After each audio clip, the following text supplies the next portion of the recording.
बड'लेण्ड रादाब नायगिरि बयनिसिमबो फुंबिलिनि गोजोन हामलायथि बावहरबाय।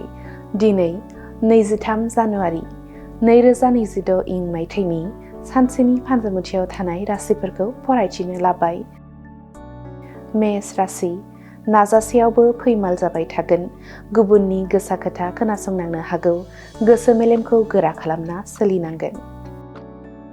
वृष राशि। साना खाबु गोनां। बिमानि सावस्रियाव साबस्रांनाय फैगोन। गोसो गोरा मोनगोन।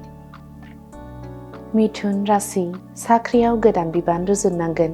बिसि फिसानि गोनांथि सुफुंना होनो हागोन। गोसोआ गोजोनग्लायगोन। कर्कट राशि। गोसोआव गोजोन गैयै थासारि सोमजिनो हागौ। बिसि फिसायनि गेजेराव जेंना सोमजिनो हागौ। साननाय जाफुङैयाव गोसोआ बायगोन। सिंह राशि। गोब्राब समजों जुजिनांगोन। बिसि फिसायनि गेजेराव खोथा गोरोबलायै जानो हागौ। खामानिखौ लानानै गोसोआ उसुखुथु जागोन। कन्या राशि। दावबायनाय समाव मोजां सुबुं लोगो मोनगोन। गुबुननि मदद होनाय मोनगोन। फोथायनाय बांसिनगोन।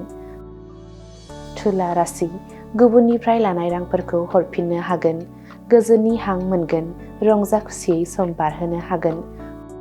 वृश्चिक राशि। उदैनि बेरामजों नाख्रेबजानो हागौ।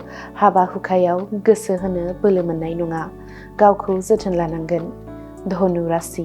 खैफोद साग्लोबनो हागौ। बिमानि सावस्रिया गेरेबनो हागौ। लोगोफोरनि मदद लानांगोन। मकर राशि। मोजां मोननाय हिन्जावजों जुलिनि रादाय खागोन। न'खरनि बयनिबो बोर होनाय मोनगोन। गोजोन संसार दानो हागोन। कुम्भ राशि। समा गाहामै बारनाय नङा। न'खरनि सोद्रोमाजों खौसेथियै थानांगोन। इसोरखौ फोथायनांगोन।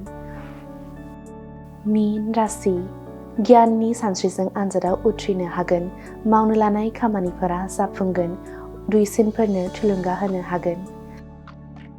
दिनैनि राशि फरायथिनाया एसेनोसै। बेजों लोगोसेनो दिनैनि साना बुहुमनि साफ्रोमबो सुबुंफोरनि थाखाय गाहाम जाथों। बेनि थाखाय बड'लेण्ड रादाब नखरनि जानानै इसोरनि खाथियाव आरज गाबनाय थाबाय। गोजोन्थों।